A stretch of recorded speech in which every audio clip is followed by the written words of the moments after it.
Hello दोस्तों, नमस्कार। आपका हमारे YouTube चैनल पर स्वागत है। चतुर्थ श्रेणी कर्मचारी 2025 के लिए हमने मॉडल पेपर की सीरीज चालू की है, जो कि 7 अप्रैल 2025 को जारी हुए नए सिलेबस के अनुसार है। आप हमारे मॉडल पेपर को देखिए, जो कि मॉडल पेपर है, बिल्कुल हूबहू जिस तरह का पेपर आएगा उसी के अनुसार बनाया गया है। आपकी तैयारी आपके मॉडल पेपर से और मजबूत होगी। तो पूरे पेपर को आप हल करने की कोशिश कीजिए और वीडियो को लाइक कीजिए और अपने दोस्तों में व्हाट्सएप, फेसबुक पर, इंस्टाग्राम पर शेयर कीजिए। और चैनल को सब्सक्राइब नहीं किया है तो चैनल को सब्सक्राइब जरूर कर लेंगे। चलिए देखते हैं अपना मॉडल पेपर।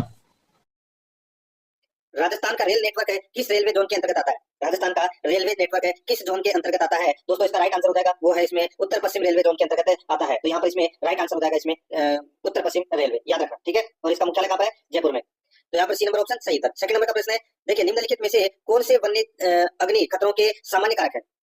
निम्नलिखित में से कौन से वन्य अग्नि खतरों के सामान्य कारक है? तो यहाँ पर इसका राइट आंसर हो जाएगा वो है दोस्तों ज्वालामुखी का विस्फोट, अल्नीनो, ज्वालामुखी, बिजली और गड़गड़ाहट है। तो यहाँ पर इसका राइट आंसर हो जाएगा उपरोक्त सभी। दोस्तों ये वन्य अग्नि खतरों के सामान्य कारक है। तो यहाँ पर अपना इसमें राइट आंसर क्या हो जाएगा? डी नंबर का जो ऑप्शन है वो इसका बिल्कुल सही उत्तर इसमें हो जाएगा, याद रखना, ठीक है।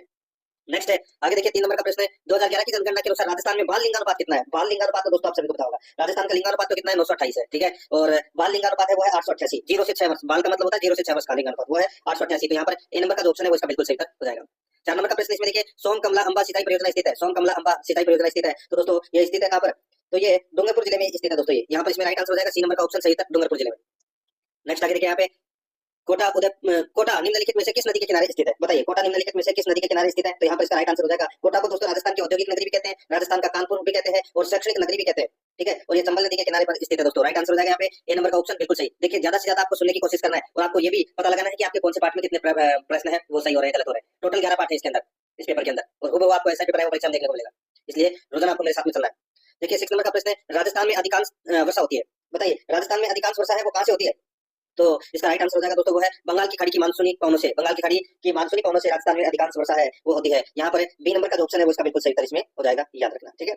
नेक्स्ट है, आगे देखिए यहाँ पे जो ये अरब सागरी शाखा है इससे तो दोस्तों दक्षिण राजस्थान में सर्वाधिक वर्षा होती है, लेकिन बंगाल की खाड़ी की शाखा से राजस्थान में वो सर्वाधिक वर्षा होती है, पूर्वी राजस्थान में भी होती है, ठीक है। तो यहाँ पर इसमें बी नंबर ऑप्शन बिल्कुल सही उत्तर हो जाएगा। 7 नंबर का प्रश्न है, हरित राजस्थान कार्यक्रम का संबंध किससे है? हरित राजस्थान कार्यक्रम का संबंध है वो किससे है? तो दोस्तों इसका राइट आंसर हो जाएगा वो है वृक्षारोपण से।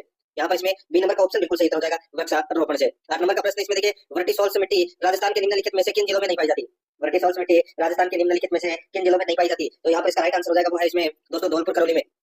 धौलपुर करौली में दोस्तों ये जो वर्टिसॉल्स मिट्टी है वो नहीं पाई जाती। तो यहाँ पर इसमें डी नंबर का जो ऑप्शन है वो इसका बिल्कुल सही उत्तर हो जाएगा। वर्टिसॉल्स मिट्टी है ये राजस्थान के झालावाड़, बाराकोटा, बूंदी, सवाईमाधोपुर, भरतपुर इन क्षेत्रों में पाई जाती है दोस्तों। तो यहाँ पर इसमें डी नंबर ऑप्शन बिल्कुल सही। 9 नंबर का प्रश्न इसमें देखिए, निम्नलिखित में से कौन सा पठार अरावली पर्वत से संबंध नहीं है? बताइए कौन सा पठार का संबंध है वो अरावली पर्वत से नहीं है? तो यहाँ पर इसका राइट आंसर हो जाएगा वो है दोस्तों लसाड़िया का पठार अरावली से संबंधित है, उड़िया का पठार भी अरावली से संबंधित है, बोराट का पठार भी है। तो यहाँ पर इसमें सी नंबर का ऑप्शन राइट आंसर हो जाएगा। यहाँ पे बघेलखंड का पठार है वो इसमें बिल्कुल सही उत्तर इसमें हो जाएगा, ये आपको इसमें याद रखना है, ठीक है। आगे देखिए दोस्तों, ये बघेलखंड का जो पठार है ये दोस्तों आप सभी को पता होगा इसके बारे में, तो ठीक है। तो यहाँ पर दोस्तों पूछा गया था कि कौन सा पठार अरावली से संबंधित नहीं है? बोराट का पठार, उड़िया का पठार और लसाड़िया का पठार, ये तीनों पठार है ये दोस्तों कहाँ पर है? तो ये राजस्थान में है, लेकिन ये बघेलखंड का पठार है ये राजस्थान में नहीं है। तो यहाँ पर इसमें सी नंबर का जो ऑप्शन है वो इसका बिल्कुल सही उत्तर इसमें हो जाएगा, ये आपको इसमें याद रखना है, ठीक है। आगे देखिए दोस्तों, यहाँ पे 10 नंबर का प्रश्न है, वर्ष 2019 की पशु गणना के अनुसार राजस्थान की कुल पशु संख्या है। बताइए राजस्थान की कुल पशु संख्या है वो कौन सी है? बताइए। तो दोस्तों यहाँ पर ये 2019 की पशु गणना के अनुसार राजस्थान की कुल पशु संख्या है तो वो है दोस्तों 568 लाख। यहाँ पर सी नंबर का जो ऑप्शन है वो इसका बिल्कुल सही उत्तर हो जाएगा, 568 लाख, सी नंबर ऑप्शन बिल्कुल सही। 11 नंबर का प्रश्न है, इसमें देखिए दोस्तों, आपदा प्रबंधन अधिनियम 2005 के अनुसार आपदा से संबंधित सही तथ्य, आपदा प्रबंधन अधिनियम 2005 के अनुसार आपदा से संबंधित सही तथ्य है वो कौन सा है? वो दोस्तों अपने को यहाँ पर बताना है। तो दोस्तों इसमें देखिए प्राकृतिक कारणों से उत्पन्न तबाही, ठीक है, प्राकृतिक कारणों से उत्पन्न तबाही ये दोस्तों सही तथ्य है आपदा से संबंधित। तो यहाँ पर इसमें ए नंबर का जो ऑप्शन है वो इसका बिल्कुल सही उत्तर इसमें हो जाएगा। आगे देखिए यहाँ पे 12 नंबर का प्रश्न है, सामान्य तौर पर राजस्थान के जलवायु प्रदेशों को कितने भागों में बांटा गया है? बताइए सामान्य तौर पर राजस्थान के जलवायु प्रदेशों को कितने भागों में बांटा गया है? तो दोस्तों इसका राइट आंसर हो जाएगा 5 भागों में बांटा गया है, जिसमें शुष्क मरुस्थलीय, अर्धशुष्क मरुस्थलीय, उपाद्र, आर्द्र और अति आर्द्र, ठीक है, ये 5 भागों में बांटा है। यहाँ पर सी नंबर का जो ऑप्शन है वो इसका बिल्कुल सही उत्तर हो जाएगा। 13 नंबर का प्रश्न है, इसमें देखिए मुकुंदरा हिल्स नेशनल पार्क को राजस्थान सरकार ने तीसरा राष्ट्रीय उद्यान कब घोषित किया? मुकुंदरा हिल्स नेशनल पार्क को राजस्थान सरकार ने तीसरा राष्ट्रीय उद्यान कब घोषित किया? तो यहाँ पर इसका राइट आंसर हो जाएगा वो है 9 जनवरी 2012 को, 9 जनवरी 2012 को, ठीक है। तो यहाँ पर इसका राइट आंसर क्या हो जाएगा? सी नंबर का ऑप्शन बिल्कुल सही, 9 जनवरी 2012 को। आगे देखिए दोस्तों, यहाँ पे 14 नंबर का प्रश्न है, निम्नलिखित में से कौन सा युग्म सही सुमेलित नहीं है? निम्नलिखित में से कौन सा युग्म सही सुमेलित नहीं है वो अपने को यहाँ पर क्या करना है, बताना है। तो देखिए दोस्तों, यहाँ पे देखिए उदयपुर चित्तौड़गढ़ में काली मिट्टी पाई जाती है, तो दोस्तों उदयपुर चित्तौड़गढ़ में लाल काली मिट्टी पाई जाती है, ठीक है, बिल्कुल सही है। और देखिए दोस्तों यहाँ पे अलवर जयपुर में दोमट मिट्टी पाई जाती है, तो दोस्तों ये भी बिल्कुल सही है। ठीक है, श्री गंगानगर हनुमानगढ़ में भूरी बलुई मिट्टी, दोस्तों यहाँ पर देखिए भूरी बलुई मिट्टी, ठीक है, ये गलत हो जाएगा दोस्तों। इसमें इसमें दोस्तों कछारी मिट्टी मिलती है। ठीक है, तो यहाँ पर इसमें दोस्तों सी नंबर का ऑप्शन राइट आंसर हो जाएगा, जिसको आप जलोढ़ मृदा भी बोल सकते हैं। कोटा झालावाड़ में काली मिट्टी पाई जाती है, तो दोस्तों ये बिल्कुल सही है। तो यहाँ पर इसमें सी नंबर का ऑप्शन राइट आंसर हो जाएगा, ये सही सुमेलित नहीं है। आगे देखिए 15 नंबर का प्रश्न है, थार के मरुस्थल में पाए जाने वाले अर्धचंद्राकार रेत के टीलों को क्या कहा जाता है? थार के मरुस्थल में पाए जाने वाले अर्धचंद्राकार रेत के टीलों को क्या कहा जाता है? यहाँ पर इसका राइट आंसर हो जाएगा, उसको बोलते हैं दोस्तों बरखान। क्या बोलते हैं? बरखान। यहाँ पर ए नंबर का ऑप्शन बिल्कुल सही उत्तर हो जाएगा, बरखान इसका सही उत्तर हो जाएगा। आगे देखिए यहाँ पे 16 नंबर का प्रश्न है, क्षेत्रफल की दृष्टि से राजस्थान का भारत में कौन सा स्थान है? क्षेत्रफल की दृष्टि से राजस्थान का भारत में कौन सा स्थान है? तो यहाँ पे इसका राइट आंसर हो जाएगा, वो है दोस्तों कौन सा स्थान है? दोस्तों 3,42,239.74 वर्ग किलोमीटर पर ये राजस्थान फैला हुआ है, और ये दोस्तों क्षेत्रफल की दृष्टि से सबसे बड़ा राज्य है। तो यहाँ पर इसमें ए नंबर का ऑप्शन राइट आंसर हो जाएगा, प्रथम राज्य। आगे देखिए 2011 की जनगणना के आंकड़ों के अनुसार राजस्थान की साक्षरता दर कितनी है? राजस्थान की साक्षरता दर है तो वह 66.1%, 66.1%, यानी कि 66.11%। यहाँ पर बी नंबर का ऑप्शन बिल्कुल सही हो जाएगा। जिसमें से पुरुष साक्षरता की बात करूं तो दोस्तों 72.2% है, और महिला साक्षरता की बात करूं तो वो है दोस्तों 52.1। ठीक है, 52.1 है। तो यहाँ पर इसमें राइट आंसर क्या हो जाएगा? बी नंबर ऑप्शन सही उत्तर। आगे देखिए इंदिरा गांधी लहर के प्रणेता कौन थे? इंदिरा गांधी लहर के प्रणेता है वो कौन थे? दोस्तों इसका राइट आंसर हो जाएगा, वो है इसमें श्री कंवर सेन, श्री कंवर सेन। तो यहाँ पर इसका राइट आंसर क्या हो जाएगा? Shri Kanwar Sen, B number option बिल्कुल सही। ठीक है, और इसको राजस्थान की मरुगंगा कहते हैं। नेक्स्ट आगे देखिए दोस्तों यहाँ पे 19 नंबर का प्रश्न है, निम्न झीलों में से कौन सी झील है मीठे पानी की झील नहीं है? बताइए, निम्न झीलों में से कौन सी झील मीठे पानी की झील नहीं है? तो दोस्तों पता चल गया होगा आपको। देखिए कोलायत, सापरताल और जवाई, ये तीनों मीठे पानी की है। पंचमदरा झील है, ये दोस्तों खारे पानी की झील है, और एक आप है बाड़मेर में। तो यहाँ पर इसका राइट आंसर क्या हो जाएगा? सी नंबर का जो ऑप्शन है वो इसका बिल्कुल सही इसमें हो जाएगा, बाड़मेर में। और दोस्तों यहाँ के नमक में सोडियम क्लोराइड की मात्रा है वो 98% है, जिसके कारण दोस्तों ये नमक है वो खाने की दृष्टि से सर्वोत्तम माना जाता है। यहाँ पर इसमें सी नंबर का ऑप्शन बिल्कुल सही, पचमदरा, बालोतरा, बाड़मेर। ठीक है, नेक्स्ट आगे देखिए यहाँ पे 20 नंबर का प्रश्न है, राजस्थान सरकार द्वारा खान एवं भू विज्ञान विभाग का निर्देशालय किस जिले में स्थापित किया गया? बताइए, राजस्थान सरकार द्वारा खान एवं भू विज्ञान विभाग का निर्देशालय किस जिले में स्थापित किया गया? तो यहाँ पर इसका राइट आंसर हो जाएगा, वो है दोस्तों ये स्थापित किया गया कहाँ पर? तो ये उदयपुर में किया गया दोस्तों। यहाँ पर सी नंबर का ऑप्शन है वो इसका बिल्कुल सही हो जाएगा, उदयपुर में। नेक्स्ट है, अब देखिए अपन भाग 2 के अंदर राजस्थान इतिहास एवं कला संस्कृति के 20 प्रश्न है वो पढ़ेंगे। देखिए यहाँ पे 21 नंबर का प्रश्न है, क्रांतिकारी रत्न चेतावनी चुंगड़िया के रचयिता कौन थे? चेतावनी चुंगड़िया किसको कहते हैं? तो दोस्तों केसरी सिंह बारट को कहते हैं। यहाँ पर इसमें राइट आंसर हो जाएगा ए नंबर ऑप्शन बिल्कुल सही, केसरी सिंह बारट। 22 नंबर प्रश्न इसमें देखिए, कौन सा आभूषण है नाक का आभूषण नहीं है? बताइए कौन सा आभूषण नाक का आभूषण नहीं है? तो यहाँ पर इसका राइट आंसर हो जाएगा, वो है देखिए लौंग, नथ और चौंक, ये तीनों दोस्तों क्या है? लौंग, नथ और चौंक, ये तीनों नाक के आभूषण है। यहाँ पे जो मातलिया है ये नाक का आभूषण नहीं है, ये महिलाओं के गले का आभूषण है। यहाँ पर डी नंबर का ऑप्शन बिल्कुल सही। 23 नंबर का प्रश्न है, इसमें देखिए मुगल विरोधी कार्यवाही की दृष्टि से महाराणा प्रताप का पथ प्रदर्शक माना जाता है। महाराणा प्रताप का पथ प्रदर्शक है वो दोस्तों किसको माना जाता है? रावचंद्र सेन को। ठीक है, यहाँ पर इसमें राइट आंसर क्या हो जाएगा? ए नंबर का ऑप्शन बिल्कुल सही, रावचंद्र सेन को। रावचंद्र सेन को मारवाड़ का भोला बिसरा राजा के नाम से भी जाना जाता है। ठीक है, आगे देखिए दोस्तों यहाँ पे शाकंभरी की चौहान वंश की नींव डालने वाला शासक था। शाकंभरी के चौहान वंश की नींव डालने वाला शासक था, तो वो कौन सा था? तो वो था दोस्तों वासुदेव चौहान। यहाँ पर बी नंबर का जो ऑप्शन है वो इसका बिल्कुल सही हो जाएगा, वासुदेव चौहान ने दोस्तों चौहान वंश की स्थापना की थी 551 ईस्वी में। तो यहाँ पर इसमें बी नंबर ऑप्शन सही उत्तर। आगे देखिए गिंदड़ नृत्य का संबंध किस स्थान से है? गिंदड़ नृत्य ये दोस्तों शेखावाटी क्षेत्र का सबसे लोकप्रिय और बहुप्रचलित लोक नृत्य है, जो होली से पूर्व डांडा रोपण से प्रारंभ होकर होली तक चलता है दोस्तों ये। तो यहाँ पर इसमें राइट आंसर हो जाएगा, शेखावाटी क्षेत्र में दोस्तों ये प्रसिद्ध है, बी नंबर ऑप्शन बिल्कुल सही। आगे देखिए गोगा जी के गुरु कौन थे? दोस्तों गोगा जी के गुरु है वो कौन थे? इसका राइट आंसर हो जाएगा दोस्तों, गोगा जी के गुरु हैं वो थे गुरु गोरखनाथ। यहाँ पर इसमें ए नंबर का जो ऑप्शन बिल्कुल सही उत्तर हो जाएगा, गुरु गोरखनाथ। ठीक है, नेक्स्ट है, आगे देखिए दोस्तों यहाँ पे 27 नंबर का प्रश्न है, दाऊदी बोहरा समाज का पवित्र स्थान गलियाकोट दरगाह राजस्थान के किस जिले में स्थित है? बताइए, गलियाकोट दरगाह राजस्थान के किस जिले में स्थित है? तो यहाँ पर इसका राइट आंसर क्या हो जाएगा? वो है दोस्तों ये कहाँ पर? डूंगरपुर में। तो यहाँ पर इसमें ए नंबर का ऑप्शन बिल्कुल सही हो जाएगा, डूंगरपुर। ठीक है, वाही नदी के किनारे स्थित है दोस्तों ये, ए नंबर ऑप्शन सही। नेक्स्ट है, आगे देखिए यहाँ पे पर्युषण पर्व किस धर्म से संबंधित है? पर्युषण पर्व कौन से धर्म से संबंधित है? तो यहाँ पर इसका राइट आंसर हो जाएगा, वो है जैन धर्म में पर्युषण पर्व है वो महापर्व कहलाता है। तो यहाँ पर इसमें right answer D number option बिल्कुल सही हो जाएगा। अब यहाँ पे देखिए 29 नंबर का प्रश्न है, कोटा रियासत में प्रजामंडल की स्थापना कब हुई थी? कोटा रियासत में प्रजामंडल की जो स्थापना है वो दोस्तों कब हुई थी? राइट आंसर हो जाएगा यहाँ पे 1938 में दोस्तों पंडित नेंदुलाल शर्मा ने पंडित अभिन्न हरि के साथ मिलकर दोस्तों कोटा प्रजामंडल की स्थापना की थी 1938 में। तो यहाँ पर इसमें राइट आंसर हो जाएगा सी नंबर का ऑप्शन बिल्कुल सही उत्तर इसमें हो जाएगा, याद रखना। ठीक है, आगे देखिए दोस्तों यहाँ पे 30 नंबर का प्रश्न है, आजादी के बाद रियासतों के एकीकरण से एक नया राज्य राजस्थान बना।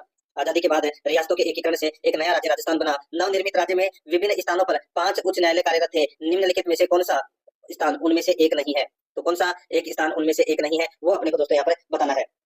दोस्तों सबसे पहले मैं आपको बताऊं, देखिए राजस्थान राज्य का उद्घाटन है वो 30 मार्च 1949 को हुआ, और उस समय जयपुर, जोधपुर, बीकानेर, उदयपुर और अलवर में 5 रियासतकालीन उच्च न्यायालय को राजस्थान उच्च न्यायालय अध्यादेश 1949 द्वारा समाप्त है वो कर दिया गया था। ठीक है, लेकिन दोस्तों यहाँ पर देखिए आजादी के रियासतों के एकीकरण से एक नया राज्य राजस्थान बना। नवनिर्मित राज्य में विभिन्न स्थानों पर 5 न्यायालय कार्यरत थे। ठीक है, तो उनमें से एक स्थान इनमें से नहीं है, वो बताना है। 5 में मैंने आपको बताया जयपुर, जोधपुर, बीकानेर, उदयपुर और अलवर। तो यहाँ पर इसमें राइट आंसर क्या हो जाएगा? कोटा। कोटा में नहीं था दोस्तों, सी नंबर का जो ऑप्शन है वो इसका बिल्कुल सही उत्तर हो जाएगा। अब दोस्तों आगे अपन है वो देखिए 31 नंबर का प्रश्न पढ़ रहे हैं। राजस्थान की मूल भाषा कौन सी थी? बताइए दोस्तों, राजस्थान की जो मूल भाषा है वो कौन सी थी? तो यहाँ पर इसका राइट आंसर क्या हो जाएगा? वो है दोस्तों राजस्थानी। यहाँ पर सी नंबर का जो ऑप्शन है वो इसका बिल्कुल सही उत्तर हो जाएगा, राजस्थानी। आगे देखिए यहाँ पे 32 नंबर का प्रश्न है, शेरशाह ने किस शासक के व्यवहार से रुष्ट होकर मारवाड़ पर आक्रमण किया? शेरशाह ने किस शासक के व्यवहार से रुष्ट होकर मारवाड़ पर आक्रमण किया? तो दोस्तों इसका राइट आंसर क्या हो जाएगा? वो है दोस्तों यहाँ पर मालदेव। ठीक है, मालदेव और शेरशाह सूरी के बीच में युद्ध हुआ था, ग्रीष्मकाल का युद्ध। ठीक है, जनवरी 1544 में। तो यहाँ पर इसका राइट आंसर क्या हो जाएगा? ए नंबर का ऑप्शन बिल्कुल सही। आगे देखिए यहाँ पे 33 नंबर का प्रश्न है, Rajasthan institute of tourism and travel management का मुख्यालय कहाँ पर स्थित है? Rajasthan institute of tourism and travel management है, यानी कि रिटमैन का मुख्यालय है वो कहाँ पर स्थित है? तो यहाँ पर इसका राइट आंसर हो जाएगा वो है दोस्तों ये जयपुर में है। यहाँ पर इसमें ए नंबर का जो ऑप्शन है वो इसका बिल्कुल सही उत्तर हो जाएगा। आगे देखिए यहाँ पे 34 नंबर का प्रश्न है, चार वेद जो राजस्थान की प्रचलित लोक गायन शैली है कहाँ की प्रसिद्ध है? दोस्तों कहाँ की प्रसिद्ध है ये चार वेद लोक गायन शैली? तो दोस्तों टॉप की है। कहाँ की है? टॉप की। तो यहाँ पर इसमें बी नंबर का जो ऑप्शन है वो इसका बिल्कुल सही उत्तर हो जाएगा, टॉप की। आगे देखिए दोस्तों यहाँ पे 35 नंबर का प्रश्न है, चंपाकली आभूषण है शरीर के किस अंग पर पहना जाता है? चंपाकली आभूषण है ये दोस्तों महिलाओं के गले में पहने जाने वाला आभूषण है, महिलाओं के गले में पहने जाने वाला, यानी कि गर्दन इसका सही उत्तर हो जाएगा। ए नंबर का ऑप्शन बिल्कुल सही। नेक्स्ट आगे देखिए यहाँ पे 36 नंबर का प्रश्न है, 30 मार्च 1949 को स्थापित व्रत राजस्थान के प्रथम प्रधानमंत्री कौन थे? 30 मार्च 1949 को स्थापित व्रत राजस्थान के प्रथम प्रधानमंत्री कौन थे? इसका राइट आंसर हो जाएगा वो है दोस्तों यहाँ पर कौन थे? तो व्रत राजस्थान के प्रधानमंत्री थे दोस्तों हीरालाल शास्त्री। यहाँ पर इसमें सी नंबर का ऑप्शन बिल्कुल सही उत्तर हो जाएगा। 37 नंबर का प्रश्न है, इसमें देखिए राजस्थान में दान चोपड़ा की हवेली कहाँ स्थित है? राजस्थान में दान चोपड़ा की हवेली है वो कहाँ पर स्थित है? इसका राइट आंसर हो जाएगा दान चोपड़ा की हवेली है वो दोस्तों सुजानगढ़ चूरू में। कहाँ पर? सुजानगढ़ चूरू में। यहाँ पर बी नंबर का ऑप्शन बिल्कुल सही, सुजानगढ़ चूरू में। 38 नंबर का प्रश्न है, जोधपुर का प्रसिद्ध बादला निम्नलिखित में से क्या है? जोधपुर का प्रसिद्ध बादला निम्नलिखित में से क्या है? इसका राइट आंसर हो जाएगा वो है दोस्तों बादला है, ये पानी को ठंडा रखने हेतु जस्ते से बना बर्तन है। तो यहाँ पर इसमें सही उत्तर हो जाएगा वो है इसमें बी नंबर का जो ऑप्शन है वो इसका बिल्कुल सही उत्तर हो जाएगा। 39 नंबर का प्रश्न है, इसमें देखिए राजपूताना नाम का प्रयोग सर्वप्रथम कब और किसने किया था? राजपूताना नाम का प्रयोग सर्वप्रथम कब और किसने किया था? तो यहाँ पर इसका राइट आंसर हो जाएगा वो है किसने किया था? 1800 ईस्वी में जॉर्ज थॉमस ने किया था। 1800 ईस्वी में जॉर्ज थॉमस ने किया था। यहाँ पर ए नंबर का ऑप्शन बिल्कुल सही हो जाएगा। आगे देखिए दोस्तों यहाँ पे 40 नंबर का प्रश्न है, 1857 के विद्रोह के प्रति मेवाड़ के महाराणा की क्या नीति थी? 1857 के विद्रोह के प्रति मेवाड़ के महाराणा की क्या नीति थी? तो दोस्तों मेवाड़ के महाराणा की नीति है वो क्या थी? अंग्रेजों को सहयोग। यहाँ पर इसमें बी नंबर का जो ऑप्शन है वो इसका बिल्कुल सही हो जाएगा, मेवाड़ के महाराणा ने अंग्रेजों का सहयोग किया था 1857 के विद्रोह में। तो यहाँ पर इसमें सही उत्तर हो जाएगा दोस्तों बी नंबर का ऑप्शन बिल्कुल सही उत्तर इसमें हो जाएगा। और उस समय मेवाड़ का महाराणा कौन था? स्वरूप सिंह, याद रखना। अब दोस्तों अपन भाग 3 के अंदर पॉलिटी के 5 प्रश्न पढ़ेंगे, यानी कि राजस्थान पॉलिटी के 5 प्रश्न। यहाँ पर आप देख सकते हैं दोस्तों राजस्थान में राजस्व मंडल की स्थापना कब हुई? राजस्थान में राजस्व मंडल की जो स्थापना है वो दोस्तों 1 नवंबर 1949 को हुई थी। यहाँ पर इसमें बी नंबर का जो ऑप्शन है वो इसका बिल्कुल सही उत्तर हो जाएगा, याद रखना। ठीक है, इसका मुख्यालय अजमेर में है और सर्किट बेंच है वो जयपुर में। नेक्स्ट आगे देखिए राजस्थान उच्च न्यायालय के संबंध में निम्नलिखित कथनों पर विचार कीजिए। राजस्थान उच्च न्यायालय के संबंध में निम्नलिखित कथनों पर दोस्तों विचार कीजिए। यहाँ पर देखिए इसका गठन 29 अगस्त 1949 को किया गया। दोस्तों राजस्थान उच्च न्यायालय का गठन है वो 29 अगस्त 1949 को किया गया, बिल्कुल सही बात है। आगे देखिए इसके प्रथम मुख्य न्यायाधीश कमलकांत वर्मा थे। दोस्तों इसके प्रथम जो न्यायाधीश थे, मुख्य न्यायाधीश वो थे कमलकांत वर्मा, बिल्कुल सही है। इसके गठन के समय मुख्य न्यायाधीश सहित कुल 12 न्यायाधीश थे, तो ये गलत हो जाएगा दोस्तों। देखिए यहाँ पे मुख्य न्यायाधीश सहित कुल 12 न्यायाधीश थे। ठीक है, तो दोस्तों ये भी सही है। यहाँ पर मैं आपको बताऊं दोस्तों इसके गठन के समय मुख्य न्यायाधीश सहित है, ठीक है, एक तो मुख्य न्यायाधीश हो गया और 11 अन्य न्यायाधीशों के साथ शपथ ली थी दोस्तों कमलकांत वर्मा ने। तो यहाँ पर ये भी सही है। तो यहाँ पर इसका राइट आंसर क्या हो जाएगा? आपने को असत्य कथन बताना था कि कौन सा कथन असत्य है। ठीक है, तो दोस्तों यहाँ पर आप देख सकते हैं अपने को बताना था असत्य कथन, तो इसमें दोस्तों कोई भी कथन है वो असत्य नहीं है, उपरोक्त में से कोई भी नहीं। तो यहाँ पर इसमें सही उत्तर क्या हो जाएगा? डी नंबर का जो ऑप्शन है वो इसका बिल्कुल सही। 43 नंबर का प्रश्न इसमें देखिए भारतीय संविधान की प्रस्तावना में उल्लेखित नहीं है। भारतीय संविधान की प्रस्तावना में उल्लेखित नहीं है, तो क्या उल्लेखित नहीं है? क्या क्या उल्लेखित नहीं है? तो दोस्तों इसका जो राइट आंसर क्या हो जाएगा? भारतीय संविधान की प्रस्तावना में उल्लेखित नहीं है। तो दोस्तों 3 प्रकार के न्याय बताए गए हैं भारत की प्रस्तावना में। ठीक है, सामाजिक, आर्थिक और राजनीतिक न्याय। तो यहाँ पर इसमें सामाजिक, आर्थिक और राजनीतिक न्याय की बात कही गई है प्रस्तावना में, लेकिन धार्मिक न्याय की बात नहीं कही गई। यहाँ पर डी नंबर का ऑप्शन बिल्कुल सही हो जाएगा। आगे देखिए 44 नंबर का प्रश्न है, राज्यपाल की अनुपस्थिति में उसके दायित्वों का निर्वहन कौन करता है? राज्यपाल की अनुपस्थिति में उसके दायित्वों का निर्वहन कौन करता है? इसका राइट आंसर हो जाएगा दोस्तों वो है उच्च न्यायालय का मुख्य न्यायाधिपति, यानी कि उच्च न्यायालय का मुख्य न्यायाधीश। तो यहाँ पर इसका राइट आंसर क्या हो जाएगा? बी नंबर का ऑप्शन बिल्कुल सही हो जाएगा। आगे देखिए 45 नंबर का प्रश्न है, राजस्थान राज्य सूचना आयोग अपना वार्षिक प्रतिवेदन किसे सौंपता है? राजस्थान राज्य सूचना आयोग अपना वार्षिक प्रतिवेदन किसे सौंपता है? इसका राइट आंसर हो जाएगा वो है राज्य सरकार को। यहाँ पर बी नंबर का जो ऑप्शन है वो इसका बिल्कुल सही हो जाएगा, राज्य सरकार को। अब दोस्तों भाग 4 के अंदर अपन भारतीय संविधान के 5 प्रश्न है वो पढ़ेंगे। ठीक है, इससे पहले अपन ने दोस्तों राजस्थान की पॉलिटी के 5 प्रश्न पढ़े थे। अब अपन ने दोस्तों भारतीय संविधान यानी कि पॉलिटिकल साइंस, संपूर्ण पॉलिटिकल साइंस के 5 प्रश्न पढ़ेंगे 46 से 50 तक। सिलेबस के अकॉर्डिंग अपन चल रहे हैं दोस्तों। देखिए 46 नंबर का प्रश्न है, किस संविधान संशोधन द्वारा मूल कर्तव्यों को संविधान के साथ जोड़ा गया? तो इसका सही उत्तर हो जाएगा वो है दोस्तों कौन सा मूल कर्तव्य? तो 42वें संविधान संशोधन 1976 के माध्यम से जोड़े गए थे। राइट आंसर हो जाएगा बी नंबर का ऑप्शन बिल्कुल सही। नेक्स्ट आगे देखिए संविधान के अनुच्छेद 25 के अनुसार धर्म की स्वतंत्रता का अधिकार किसके अधीन नहीं है? संविधान के अनुच्छेद 25 के अनुसार धर्म की स्वतंत्रता का अधिकार किसके अधीन नहीं है? तो इसका राइट आंसर हो जाएगा वो है दोस्तों किसके अधीन नहीं है? तो वो है दोस्तों मानवता। ठीक है, तो इसका राइट आंसर क्या हो जाएगा? मानवता के अधीन नहीं है दोस्तों। सार्वजनिक व्यवस्था है, स्वास्थ्य है, सदाचार है। तो यहाँ पर इसमें सी नंबर का ऑप्शन बिल्कुल सही उत्तर इसमें हो जाएगा, ये आपको याद रखना है। आगे देखिए दोस्तों यहाँ पे संविधान सभा की प्रथम बैठक कब हुई थी? संविधान सभा की प्रथम बैठक है ये दोस्तों कब हुई थी? तो ये 9 दिसंबर 1946 को 9 दिसंबर 1946 को दोस्तों संविधान की पहली बैठक हुई थी। यहाँ पर इसमें सी नंबर का ऑप्शन राइट आंसर हो जाएगा, जिसमें अस्थायी अध्यक्ष डॉक्टर सच्चिदानंद सिन्हा को चुना गया था और ठीक 2 दिन बाद में यानी कि 11 दिसंबर 1946 को दूसरी बैठक हुई थी, जिसमें अस्थायी अध्यक्ष डॉक्टर राजेंद्र प्रसाद जी को चुन लिया गया था। तो यहाँ पर इसमें सी नंबर ऑप्शन सही। आगे देखिए, यदि राज्यपाल अभिभाषण करने में असमर्थ है, यदि राज्यपाल अभिभाषण करने में असमर्थ है तो यह कार्य किसके द्वारा निष्पादित किया जाएगा? तो दोस्तों यह कार्य है ये राष्ट्रपति द्वारा चयनित व्यक्ति द्वारा निष्पादित है वो किया जाएगा। यहाँ पर अपना इसमें ए नंबर का जो ऑप्शन है उसका बिल्कुल सही उत्तर इसमें हो जाएगा। नेक्स्ट आगे देखिए, यहाँ पे संविधान सभा की प्रांतीय संविधान समिति का अध्यक्ष कौन था? संविधान सभा की प्रांतीय संविधान समिति का अध्यक्ष वो कौन था? तो यहाँ पर इसका राइट आंसर हो जाएगा सरदार पटेल, सरदार पटेल। तो यहाँ पर इसमें डी नंबर का जो ऑप्शन है वो इसका बिल्कुल सही उत्तर इसमें हो जाएगा, ये आपको इसमें याद रखना है। अब दोस्तों अपन है वो भाग 5 में सामान्य विज्ञान के बाद प्रश्न पढ़ेंगे। मानव शरीर में आहार नाल का सबसे लंबा भाग कौन सा है? बताइए, मानव शरीर में आहार नाल का सबसे लंबा भाग है वो होता है दोस्तों छोटी आंत। यहाँ पर इसमें ए नंबर का ऑप्शन बिल्कुल सही उत्तर हो जाएगा। आगे देखिए, भूख तथा प्यास के केंद्र मस्तिष्क के किस भाग में पाए जाते हैं? बताइए, भूख तथा प्यास के केंद्र मस्तिष्क के किस भाग में पाए जाते हैं? तो दोस्तों बताइए कौन से भाग में पाए जाते हैं? तो इसका राइट आंसर हो जाएगा वो है दोस्तों हाइपोथैलेमस, हाइपोथैलेमस ही है, ठीक है। तो यहाँ पर इसमें राइट आंसर हो जाएगा डी नंबर का ऑप्शन बिल्कुल सही, और ये अग्र मस्तिष्क का पिछला भाग होता है। तो यहाँ पर इसमें डी नंबर ऑप्शन सही था। आगे देखिए, इसमें विषय युग्म की संतान तथा उसके सम युग्म की जनक के मध्य संकरण को क्या कहते हैं? बताइए, तो उसको बोलते हैं दोस्तों पूर्वज संकरण। यहाँ पर सी नंबर का ऑप्शन बिल्कुल सही हो जाएगा, पूर्वज संकरण। आगे देखिए, यहाँ पे 54 नंबर का प्रश्न है, मानव नेत्र सामान्य मानव नेत्र के लिए दूर बिंदु होगा, सामान्य मानव नेत्र के लिए दूर बिंदु है वो क्या होगा? तो दोस्तों ये होगा 25 सेंटीमीटर से अनंत दूरी तक। तो यहाँ पर इसमें राइट आंसर हो जाएगा वो है दोस्तों अनंत दूरी, दूर बिंदु पूछा है तो दोस्तों नजदीक पूछा होता है तो 25 सेंटीमीटर, और दूर पूछा है तो दोस्तों यहाँ पर क्या आएगा? अनंत पर। तो इस प्रश्न का जो राइट आंसर हो जाएगा वो है दोस्तों यहाँ पर डी नंबर का जो ऑप्शन है वो इसका बिल्कुल सही उत्तर इसमें हो जाएगा, ये आपको इसमें याद रखना है, ठीक है। डी नंबर ऑप्शन बिल्कुल सही। आगे देखिए दोस्तों, यहाँ पे 55 नंबर प्रश्न है, निम्न में से कौन सी लोहे अयस्क की किस्त है? सॉरी, लोहे अयस्क की किस्म है, ये किस्त है वो गलत है, यहाँ पे किस्म है। बताइए, लोहे अयस्क की किस्म है वो दोस्तों कौन सी है वो अपने को यहाँ पर बताना है। बताइए, देखिए पता चल गया होगा आपको, हेमेटाइट, हेमेटाइट है ये लोहे अयस्क की क्या है? किस्म है, लोहे अयस्क की क्या है? किस्म है। तो यहाँ पर इसमें राइट आंसर क्या हो जाएगा? वो है सी नंबर का जो ऑप्शन है वो इसका बिल्कुल सही उत्तर इसमें हो जाएगा। अब दोस्तों अपन कंप्यूटर के 5 प्रश्न है वो पढ़ेंगे, ठीक है। कंप्यूटर के 5 प्रश्न है, देखिए 55 से और 60 तक। Smart card reader, smart card reader निम्न में से किस काम में लिया जाता है? तो बताइए कौन से काम में लिया जाता है? तो यहाँ पर इसका राइट आंसर हो जाएगा वो है दोस्तों ये क्रेडिट कार्ड पढ़ने हेतु, डेबिट कार्ड पढ़ने हेतु, कर्मचारी की आईडी की सूचना पढ़ने हेतु। तो यहाँ पर इसका राइट आंसर हो जाएगा all of the above, D number का ऑप्शन बिल्कुल सही। आगे देखिए, एमएस वर्ड में पूरे डॉक्यूमेंट को एक साथ सेलेक्ट करने हेतु प्रयुक्त की है तो वो की कौन सी है? तो वो की है दोस्तों कंट्रोल प्लस ए। यहाँ पर ए नंबर का जो ऑप्शन है उसका बिल्कुल सही हो जाएगा, कंट्रोल प्लस ए। 58 नंबर प्रश्न इसमें देखिए, निम्नलिखित में से कौन सा शब्द इंटरनेट से संबंधित नहीं है? बताइए, इंटरनेट से संबंधित कौन सा शब्द नहीं है? तो यहाँ पर देखिए इसमें दोस्तों ब्रॉडबैंड है, क्लाउड कंप्यूटिंग है, मोडेम है, लेकिन रिसाइकल बिन ये तो दोस्तों कंप्यूटर में फोल्डर होता है जिसमें डिलीट की हुई फाइल है वो इकट्ठा होती है। यहाँ पर इसमें बी नंबर का ऑप्शन बिल्कुल सही हो जाएगा, ये इंटरनेट से संबंधित नहीं है। आगे देखिए, निम्नलिखित में से कौन विश्व का पहला लैपटॉप कंप्यूटर बाजार में लाया? कौन विश्व का पहला लैपटॉप कंप्यूटर बाजार में लाया? तो यहाँ पर इसका राइट आंसर हो जाएगा वो है इप्सन ने बाजार में उतारा था दोस्तों। यहाँ पर बी नंबर का ऑप्शन बिल्कुल सही था इसमें हो जाएगा 1981 में, ठीक है। नेक्स्ट आगे देखिए, यहाँ पे 60 नंबर का प्रश्न है, ऐसी फाइल जिसमें कंप्यूटर द्वारा कैरी आउट किए जा सकने वाले निर्देश होते हैं कहलाती है? ऐसी फाइल जिसमें कंप्यूटर द्वारा कैरी आउट किए जा सकने वाले निर्देश होते हैं। तो यहाँ पर इसका राइट आंसर क्या हो जाएगा? वो है दोस्तों इसमें एक्सिक्यूटेबल फाइल। तो यहाँ पर इसमें सी नंबर का ऑप्शन है वो इसका बिल्कुल सही उत्तर इसमें हो जाएगा, याद रखना। अब दोस्तों अपन यहाँ पे राजस्थान करंट अफेयर के है वो प्रश्न पढ़ेंगे, ठीक है। राजस्थान करंट अफेयर के 5 प्रश्न पढ़ेंगे और 5 प्रश्न हैं वो दोस्तों अपन इंडिया करंट अफेयर के प्रश्न भी पढ़ेंगे, ये भी पढ़ने वाले, ठीक है। देखिए दोस्तों, यहाँ पे राजस्थान करंट अफेयर के 5 प्रश्न में 61 नंबर का प्रश्न है वो देखिए, राजस्थान के केवलादेव राष्ट्रीय उद्यान में हाल ही में कौन सा दुर्लभ मांसाहारी पौधा खोजा गया है? बताइए कौन सा दुर्लभ मांसाहारी पौधा है वो खोजा गया है? तो यहाँ पर इसका राइट आंसर क्या हो जाएगा? उसका नाम है दोस्तों यूट्रिकुलेरिया, यूट्रिकुलेरिया। यहाँ पर बी नंबर का ऑप्शन है वो इसका बिल्कुल सही उत्तर हो जाएगा, और ये हाल ही में दोस्तों केवलादेव राष्ट्रीय उद्यान में एक दुर्लभ और अनोखा मांसाहारी पौधा है वो यूट्रिकुलेरिया है वो खोजा गया है, ठीक है दोस्तों। इसका राइट आंसर हो जाएगा बी नंबर का ऑप्शन बिल्कुल सही, और ये आमतौर पर दोस्तों मेघालय और दार्जिलिंग के क्षेत्रों में पाया जाता है। तो यहाँ पर इसका राइट आंसर हो जाएगा बी नंबर का ऑप्शन बिल्कुल सही उत्तर इसमें हो जाएगा, याद रखना। आगे देखिए दोस्तों, यहाँ पे 62 नंबर का प्रश्न है, राजस्थान की प्रस्तावित नदी जोड़ो परियोजना से रणथंभौर टाइगर रिजर्व का कितने वर्ग किलोमीटर क्षेत्र जलमग्न होने की संभावना है? राजस्थान की प्रस्तावित नदी जोड़ो परियोजना से रणथंभौर टाइगर रिजर्व का कितने वर्ग किलोमीटर क्षेत्र जलमग्न होने की संभावना है? दोस्तों इसका जो राइट आंसर हो जाएगा वो है 37 वर्ग किलोमीटर। यहाँ पर बी नंबर का जो ऑप्शन है वो इसका बिल्कुल सही हो जाएगा, 37 वर्ग किलोमीटर। 63 नंबर प्रश्न इसमें देखिए, उदयपुर में चिंतन शिविर का आयोजन किस मंत्रालय द्वारा किया जा रहा है? उदयपुर में चिंतन शिविर का आयोजन किस मंत्रालय द्वारा किया जा रहा है? तो यहाँ पर इसका राइट आंसर हो जाएगा दोस्तों वो है महिला एवं बाल विकास मंत्रालय के द्वारा। यहाँ पर इसमें 6 नंबर का जो ऑप्शन है वो इसका बिल्कुल सही हो जाएगा।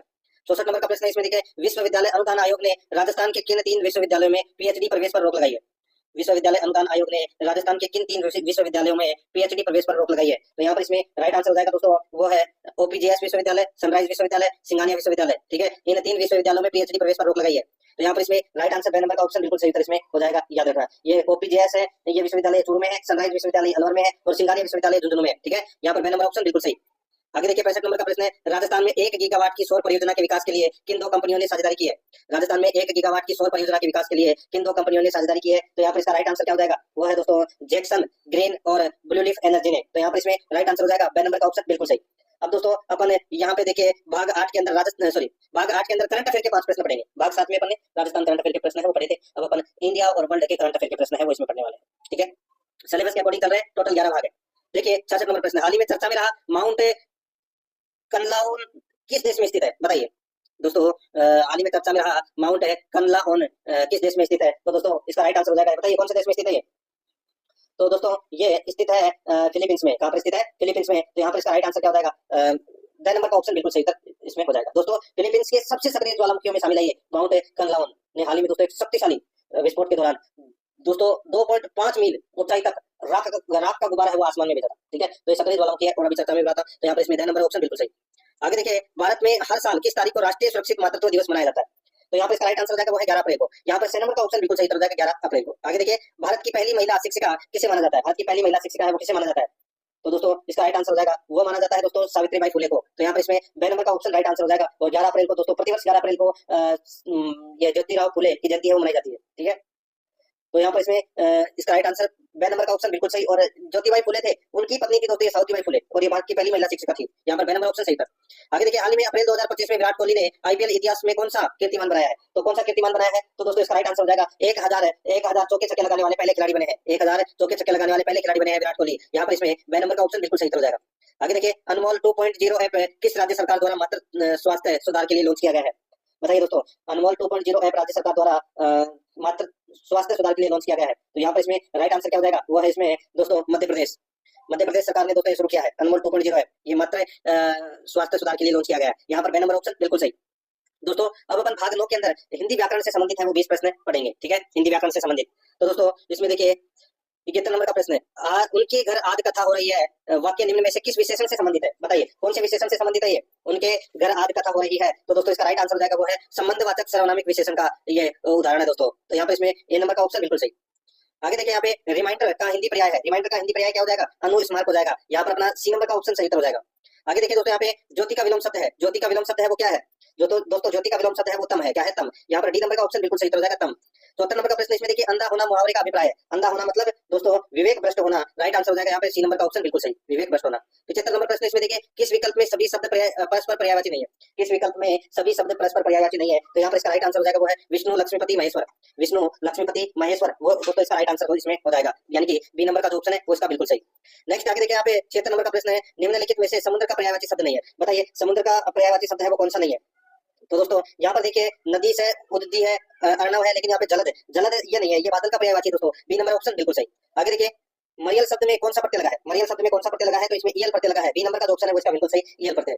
78 नंबर प्रश्न इसमें देखिए, निम्नलिखित शब्दों पर विचार कीजिए। निम्नलिखित शब्दों पर विचार करना है। तो दोस्तों यहाँ पर आप देख सकते हैं सांप्रदायिक, न्यायाधीश, पारिश्रमिक और अभिषेक। किस विकल्प में सभी शब्द शुद्ध है? तो बताइए कौन से विकल्प में सभी शब्द है वो शुद्ध है? तो दोस्तों एक तो सांप्रदायिक और न्यायाधीश ये दोनों शब्द शुद्ध है, पारिश्रमिक और अभिषेक है वो गलत दे रखा है इसमें। ठीक है, तो यहाँ पर इसका राइट आंसर क्या जाएगा? इसमें शेप ये वाला लगेगा। ठीक है, अभिषेक के अंदर। और पारिश्रमिक है तो यहाँ पर ये री की मात्रा है वो बड़ी दे रखी है, तो यहाँ पर ये छोटी वाली आएगी पारिक। ठीक है, तो यहाँ पर इसमें राइट आंसर क्या हो जाएगा? 1 और 2 इसमें क्या है? शब्द शुद्ध है। तो यहाँ पर इसका राइट आंसर क्या हो जाएगा? सी नंबर का ऑप्शन बिल्कुल सही, 1 और 2 सही है। आगे देखिए 79 नंबर प्रश्न है, कार्यालय पत्र में अधोलेख में निम्न में से क्या नहीं हो सकता? कार्यालय पत्र में अधोलेख में निम्न में क्या नहीं हो सकता? तो दोस्तों इसका राइट आंसर हो जाएगा क्या नहीं हो सकता? तो इसका जो सही उत्तर हो जाएगा वो है दोस्तों इसमें, बताइए। तो दोस्तों इसमें परिस्थिति का पदनाम है वो नहीं हो सकता। बाकी स्थान का उल्लेख, विभाग का नाम, प्रेषक का नाम, तो यहाँ पर इसमें डी नंबर का जो ऑप्शन है वो इसका बिल्कुल सही उत्तर हो जाएगा। आगे देखिए 80 नंबर प्रश्न है, कुसुम शाम को घर गई, इस वाक्य में कौन सा काल है? बताइए इस वाक्य में कौन सा काल है? तो यहाँ पर इसका राइट आंसर हो जाएगा वो है इसमें सामान्य भूतकाल है। तो यहाँ पर इसमें ए नंबर का जो ऑप्शन है वो इसका बिल्कुल सही, सामान्य भूतकाल। आगे देखिए 81 नंबर का प्रश्न है, जस दुल्हा तस बनी बारात है, लोकोक्ति का अर्थ है जस दुल्हा तस बनी बारात है। ठीक है, बराता, जस दुल्हा तस बनी बराता, मुहावरे का जो सही अर्थ है वो है जैसा मुखिया वैसे ही अन्य साथी होना। तो यहाँ पर इसमें यानी कि सभी साथी एक जैसे ही, एक ही जैसे। तो यहाँ पर सी नंबर ऑप्शन बिल्कुल सही। आगे देखिए, निम्नलिखित में से किस क्रमांक में सभी शब्द शुद्ध है? किस क्रमांक में सभी शब्द है वो शुद्ध है? तो यहाँ पर इसका राइट आंसर क्या हो जाएगा? सभी शब्द शुद्ध है। तो यहाँ पर इसमें जिजीविषा, प्रौढ़ और अतरंग, तो यहाँ पर इसमें बी नंबर का जो ऑप्शन है वो इसका बिल्कुल सही उत्तर इसमें हो जाएगा। आगे देखिए 83 नंबर का प्रश्न, चालाक शब्द में प्रत्यय है। चालाक शब्द में प्रत्यय क्या है? तो चाल प्लस आंख, तो यहाँ पर इसमें दोस्तों आंख प्रत्यय है। ए नंबर का जो ऑप्शन है वो इसका बिल्कुल सही उत्तर हो जाएगा, आंख। 84 नंबर का प्रश्न इसमें देखिए, जिसके बराबर दूसरा न हो, वाक्यांश के लिए एक शब्द का चयन कीजिए। जिसके बराबर दूसरा न हो, यानी कि दोस्तों जिसको अपन बोल सकते हैं अद्वितीय। यहाँ पर ए नंबर का जो ऑप्शन है वो इसका बिल्कुल सही, अद्वितीय। 85 नंबर का प्रश्न है, इसमें देखिए इनमें से किस वाक्य में आक्रामक क्रिया प्रयुक्त हुई है, इनमें से किस वाक्य में आक्रामक क्रिया प्रयुक्त हुई है। तो यहाँ पर इसमें राइट आंसर क्या हो जाएगा दोस्तों, इसका जो सही उत्तर हो जाएगा वो है इसमें बच्ची सो रही है, बच्ची सो रही है। यहाँ पर इसमें सी नंबर का ऑप्शन बिल्कुल सही उत्तर हो जाएगा। वाक्य में सो रही है, ये आक्रामक क्रिया इसमें प्रयुक्त हुई है, तो यहाँ पर सी नंबर ऑप्शन सही। 86 नंबर का प्रश्न है, निम्नलिखित में से अशुद्ध वाक्य कौन सा है। तो दोस्तों अशुद्ध वाक्य हो जाएगा इसमें, देखिए ये शुद्ध और अशुद्ध वाले ज्यादा प्रश्न आएंगे परीक्षा में, पहले बता देता हूँ आपको, ठीक है। निम्न में से शुद्ध वाक्य है, तो दोस्तों शुद्ध वाक्य एक ही है इसमें, देखिए यह कविता अनेक भाव प्रकट करती है, ये बिल्कुल सही कथन है, तो यहाँ पर इसमें right answer C number option हो जाएगा। आगे देखिए विशेषण की दृष्टि से कौन सा वाक्य अशुद्ध है, बताइए कौन सा दोस्तों वाक्य अशुद्ध है। देखिए ख्यात आतंकवादी पकड़ा गया, आतंकवादी है वो हमेशा कुख्यात होता है, ठीक है, कुख्यात शब्द आता है आतंकवादी के लिए, तो यहाँ पर इसमें सी नंबर का ऑप्शन राइट आंसर हो जाएगा। यहाँ पे कुख्यात आतंकवादी पकड़ा गया, ऐसा होना चाहिए था, तो यहाँ पर सी नंबर ऑप्शन बिल्कुल सही। आगे देखिए निम्न में से प्रश्नवाचक सर्वनामिक विशेषण का उदाहरण कौन सा नहीं है, निम्न में से प्रश्नवाचक सर्वनामिक विशेषण का उदाहरण कौन सा नहीं है, तो यहाँ पर इसका राइट आंसर हो जाएगा दोस्तों कौन सा नहीं है। देखिए यहाँ पे तुम्हारी कोट सिल गया है, गया है नहीं, तुम्हारा कोट सिल गया है, ठीक है। तो यहाँ पर देखिए सर्वनामिक विशेषण का उदाहरण नहीं है, तो ये सर्वनामिक विशेषण का उदाहरण नहीं है दोस्तों, ठीक है। तो यहाँ पर इसमें राइट आंसर क्या हो जाएगा, डी नंबर का जो ऑप्शन है वो इसका बिल्कुल सही उत्तर हो जाएगा। सार्वनामिक विशेषण के अंदर दोस्तों कौन क्या किस ये चीज आती है दोस्तों, ठीक है, तो यहाँ पर इसमें डी नंबर का ऑप्शन बिल्कुल सही उत्तर इसमें हो जाएगा, सिल गया है। आगे देखिए 89 नंबर प्रश्न है, इनमें से कौन सा शब्द भावार्थक संज्ञा से बना विशेषण नहीं है, बताइए कौन सा शब्द भावार्थक संज्ञा से बना विशेषण नहीं है। तो यहाँ पर इसका राइट आंसर क्या हो जाएगा, वो है दोस्तों देखिए प्राथमिक, प्राथमिक में दोस्तों प्रथम प्लस एक है, ठीक है, ये भावार्थक से बना हुआ शब्द नहीं है, यानी कि भाव इसमें कहाँ आ रहा है प्राथमिक में, पापी के अंदर आ रहा है, बुद्धिमान में आ रहा है, लोभी के अंदर आ रहा है, ये क्या है भाव आ रहा है, लेकिन प्राथमिक में नहीं आ रहा। डी नंबर ऑप्शन बिल्कुल सही। 90 नंबर प्रश्न इसमें देखिए मुसीबत के समय उपाय खोजना अर्थ को प्रकट करने वाला मुहावरा है, मुसीबत के समय उपाय खोजना अर्थ को प्रकट करने वाला मुहावरा है, तो यहाँ पर इसका राइट आंसर क्या हो जाएगा बताइए, तो वो है इसमें आग लगने पर कुआं खोदना। यहाँ पर बी नंबर का जो ऑप्शन है वो इसका बिल्कुल सही उत्तर इसमें हो जाएगा, याद रखना दोस्तों। अब अपन है वो इंग्लिश ग्रामर के 5 प्रश्न है, सॉरी इंग्लिश ग्रामर के 15 प्रश्न है वो पढ़ेंगे, ठीक है, सिलेबस के अकॉर्डिंग, यानी कि 91 से 105 तक अपन इंग्लिश ग्रामर के प्रश्न पढ़ेंगे, उसके बाद में दोस्तों अपन 15 प्रश्न है वो मैथ से संबंधित पढ़ेंगे, यानी कि टोटल अपने 120 प्रश्न है वो हो जाएंगे, भाग 10 पढ़ रहे हैं अभी अपन। देखिए यहाँ पे 91 नंबर का प्रश्न, देखिए kids said a thing of beauty is a joy forever, indirect speech है वो बताना है दोस्तों, बताइए kids said a thing of beauty is a joy forever, तो यहाँ पर इसका राइट आंसर हो जाएगा वो है दोस्तों देखिए इसमें बनेगा kids said that a thing of beauty is a joy forever, तो यहाँ पर इसमें सी नंबर का ऑप्शन राइट आंसर हो जाएगा। देखिए ये एक वाक्य में है जो दे रखा है, ये कहावत है, ठीक है, और इनडायरेक्ट स्पीच में टेंस है वो नहीं बदलता है, तो यहाँ पर इसमें कहावत में, तो यहाँ पर सी नंबर ऑप्शन सही था। आगे देखिए यहाँ पे फिल इन द ब्लैंक है, देखिए I read my book this time tomorrow, Khalistan में क्या आएगा वो अपने को बताना है। देखिए यहाँ पे टुमारो का प्रयोग हुआ, तो इसके लिए क्या होगा, ठीक है, I read my book this time tomorrow, तो यहाँ पर इसका राइट आंसर हो जाएगा shall be reading my book this time tomorrow, तो यहाँ पर इसमें बी नंबर का ऑप्शन बिल्कुल सही उत्तर इसमें हो जाएगा, शैल बी रीडिंग आएगा क्योंकि भविष्य में इसमें निश्चितता का भाव है वो दर्शाया गया है, तो यहाँ पर इसमें right answer B number option बिल्कुल सही। आगे देखिए choose the correct Hindi translation of the given word from the following, यहाँ पे एजेंडा दे रखा है, एजेंडा इंग्लिश का शब्द है, तो हिंदी में क्या होगा, तो हिंदी में होगा दोस्तों कार्यसूची, तो यहाँ पर इसमें ए नंबर का ऑप्शन बिल्कुल सही कार्यसूची। यहाँ पे देखिए 94 नंबर का प्रश्न है, translate into Hindi in the correct order, यहाँ पर देखिए सर्कुलर, नोटिस, टेंडर और नोटिफिकेशन, तो दोस्तों यहाँ पर इसका राइट आंसर हो जाएगा परिपत्र, सूचना, निविदा और अधिसूचना, यहाँ पर सी नंबर का ऑप्शन बिल्कुल सही उत्तर इसमें हो जाएगा। 95 नंबर प्रश्न इसमें देखिए choose the correct English translation of the following sentence from the options given below, इसमें देखिए वह दौड़ रही है, तो दोस्तों इसका राइट आंसर क्या हो जाएगा, वह दौड़ रही है, तो वो है सी इज रनिंग, यहाँ पर ए नंबर का जो ऑप्शन है वो इसका बिल्कुल सही उत्तर हो जाएगा, सी इज रनिंग। आगे देखिए choose the correct English translation of the following sentence from the given options, यहाँ पर देखिए सुबह से बारिश हो रही है, सुबह से बारिश हो रही है, तो यहाँ पर इसका राइट आंसर क्या हो जाएगा, वो है सुबह से बारिश हो रही है, मतलब it has been raining since morning, तो यहाँ पर डी नंबर का जो ऑप्शन है वो इसका बिल्कुल सही उत्तर हो जाएगा। 97 नंबर का प्रश्न इसमें देखिए identify the sentence with correct punctuation, दोस्तों यानी कि अपने को बताना है कि ये कोमा जो मात्रा पात्र लगी हुई है ये बिल्कुल सही होनी चाहिए, कौन से ऑप्शन में है, तो दोस्तों इसमें देखिए what time is it asked Rohit, तो यहाँ पर इसमें right answer C number option हो जाएगा। देखिए सभी में तो ये लिखा हुआ है लेकिन कोमा वगैरह सब सही लिखा हुआ है दोस्तों इसमें, ठीक है। आगे देखिए fill in the blank choosing the correct preposition from the given option, preposition बताना है कि यहाँ पर क्या आएगा, दोस्तों इसमें देख सकते हैं, देखिए his house is the mall, बताइए, तो दोस्तों इसमें आएगा बिसाइड आ जाएगा दोस्तों, बिसाइड, ठीक है, तो यहाँ पे बिसाइड का मतलब क्या होता है, नजदीक, ठीक है, तो बिसाइड्स का मतलब क्या होता है, तो अतिरिक्त, तो यहाँ पर बिसाइड आएगा, तो यहाँ पर इसमें राइट आंसर हो जाएगा बी नंबर का ऑप्शन बिल्कुल सही। आगे देखिए complete the following sentence by choosing the correct answer from the given options, यहाँ पे देखिए the scheme was closed because people were interested in it, the scheme was closed because people were interested in it, तो यहाँ पर इसका right answer क्या हो जाएगा, वो है इसमें फ्यू, यहाँ पर ए नंबर का जो ऑप्शन है वो इसका बिल्कुल सही हो जाएगा फ्यू।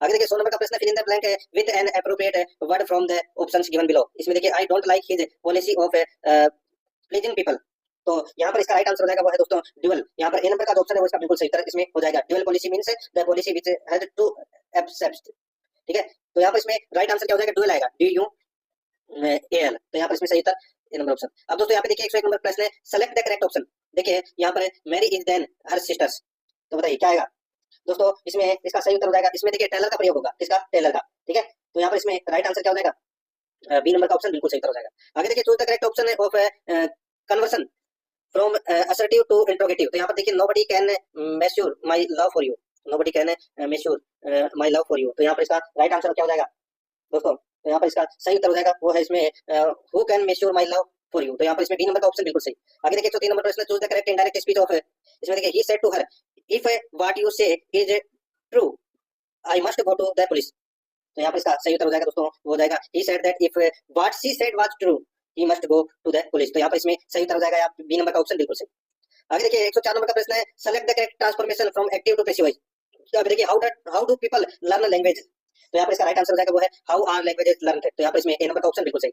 आगे देखिए fill in the blank with one of the correct options from the options given below. यहाँ पे देखिए it's time they working on the project. तो यहाँ पर इसका राइट आंसर क्या हो जाएगा वो है स्टार्टेड। यहाँ पर ए नंबर का जो ऑप्शन है वो इसका बिल्कुल सही उत्तर हो जाएगा स्टार्टेड। दोस्तों अब देखिए यहाँ पे अपन भाग 11 के अंदर गणित के 5 प्रश्न है वो पढ़ने जा रहे हैं, गणित के 5 प्रश्न है वो पढ़ने जा रहे हैं। देखिए 106 नंबर प्रश्न है, 3200 की धनराशि पर 4 वर्ष के लिए 10% वार्षिक की दर से चक्रवर्ती ब्याज और साधारण ब्याज का अंतर है वो अपने को बताना है।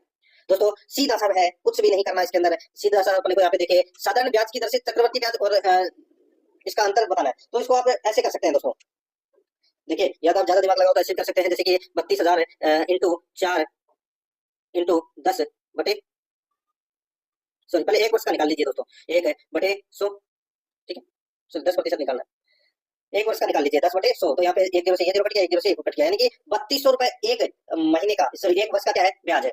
तो 4 वर्ष का कितना होगा, तो 312, यानी कि 12,800 रुपए। तो क्या हो जाएगा इसमें 12,800 रुपए, तो क्या हो जाएगा साधारण ब्याज हो जाएगा, ठीक है। और दोस्तों 32,000 के अंदर आप 3200 और जोड़ दीजिए तो कितना हो जाएगा 3500, सॉरी 35,200, ठीक है। ये अब इसका भी दोस्तों 10% निकालोगे तो इसमें कितना आ जाएगा 3520, और फिर 3520 आप 35,200 में जोड़ लीजिए, फिर उसका 10% निकाल लीजिए, फिर अगली एक संख्या और आएगी। तो सीधा सा है, फॉर्मूला तो यही है। और बाकी आप सूत्र लगा के करो तो सूत्र लगा के भी कर सकते हो, ठीक है। तो यहाँ पे मैं आपको बता देता हूँ इसका राइट आंसर क्या होगा। यहाँ पे अंतर पूछा है, ठीक है, अंतर पूछा है तो इसमें अंतर आएगा दोस्तों 2051.20 का अंतर आएगा दोस्तों इसमें, ठीक है, 2051.20 का। ये 12,800 तो ये एक आ गया, और इसका दोस्तों ब्याज निकालोगे चक्रवर्ती ब्याज का, तो इसका आ जाएगा 14,851.2। तो ये 14,851.2 है, इसमें से 12,800 घटा दीजिए, वही अपना सही उत्तर हो जाएगा, ए नंबर ऑप्शन सही।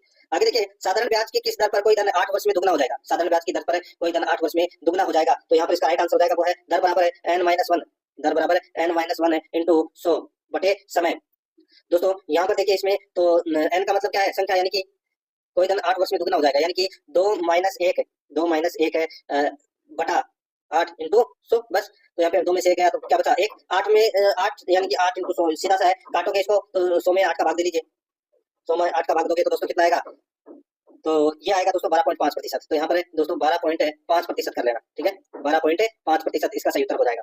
आगे देखिए 108 नंबर का प्रश्न है, यदि साधारण ब्याज की एक विशेष दर पर कोई धन 6 वर्षों में दुगना हो जाए तो कितने वर्षों में वो 4 गुना होगा, तो कितने वर्षों में वो 4 गुना होगा। देखिए 6 वर्षों में क्या हो रहा है, दुगना, 6 वर्षों में कितना हो रहा है, दुगना, ठीक है। साधारण ब्याज की एक विशेष दर पर कोई धन 6 वर्षों में दुगना हो जाए,